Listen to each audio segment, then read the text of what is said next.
Are you guys down with this? Right? Cool name, right? It's new. You know, when you get a new name, it's tough, man. Smashing Pumpkins was a long road with the name. Smashing what? What? The Smashing Pumpkins. What? Oh, man. And your relatives, too, right? Like your aunt. Your aunt at the holiday dinner. And you got a picture, okay, 1988. I got like flame red hair, manic panic hair down to here, like a thrift store leather coat, and like jeans with like patches. I look like a roadie from Pearl Jam or something. And so then they're like, oh, so Jimmy's in a band now in Chicago, yeah. What's it called? The Turnips? No, Smashing Pumpkins. What? Oh, I was telling him about your band, the Grapes, right? Like, but you know, as fate would have it, the band surmounted the obstacle and climbed to the top, and even with the name. And a good story was we got a letter from when we first signed at Virgin, like '91.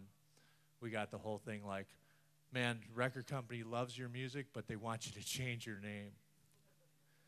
Right? I mean, that's really like, that's the equivalent of like, hey man, when we go into this restaurant, don't tell anybody you're my brother, all right?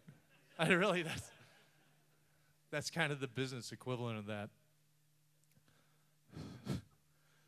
It's really sad. So yeah, I wanted to play another kind of demonstration of a song, but I think I'm just going to play the song because I really like it. Sorry.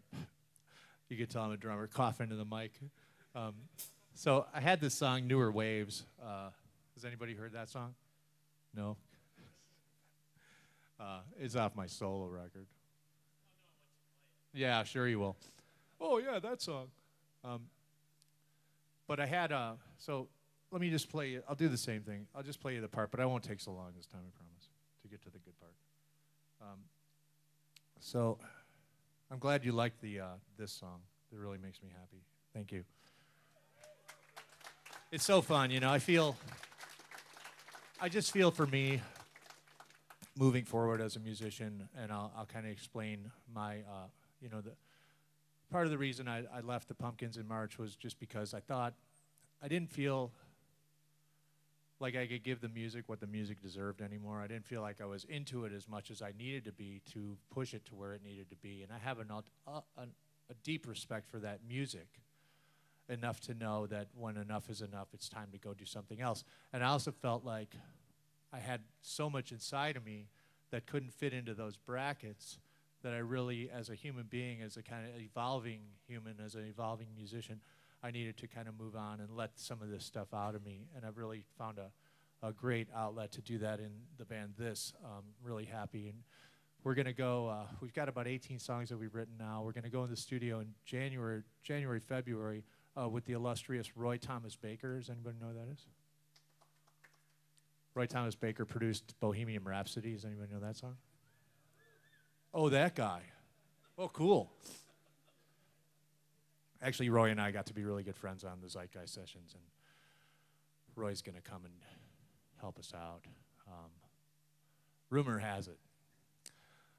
So I'm excited about that. What else was I going to say? So yeah, I felt like there was stuff inside of me that I needed to, as an individual, as a father, as a husband, and as a musician, that I needed to kind of explore my inner studio space a little bit more. And I don't think that being a drummer was what I needed to do at that particular point. So just if anybody has any questions, I still am friends with Billy. We still love each other.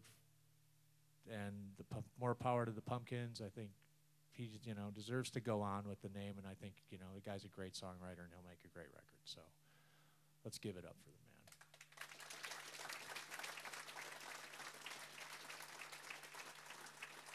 As will I. As will I go on and make great music as well. As will you, hopefully. Because it's not, It's not rocket science. All it takes is a spot that you can see in the distance. That's where you want to get to, and the rest is kind of easy.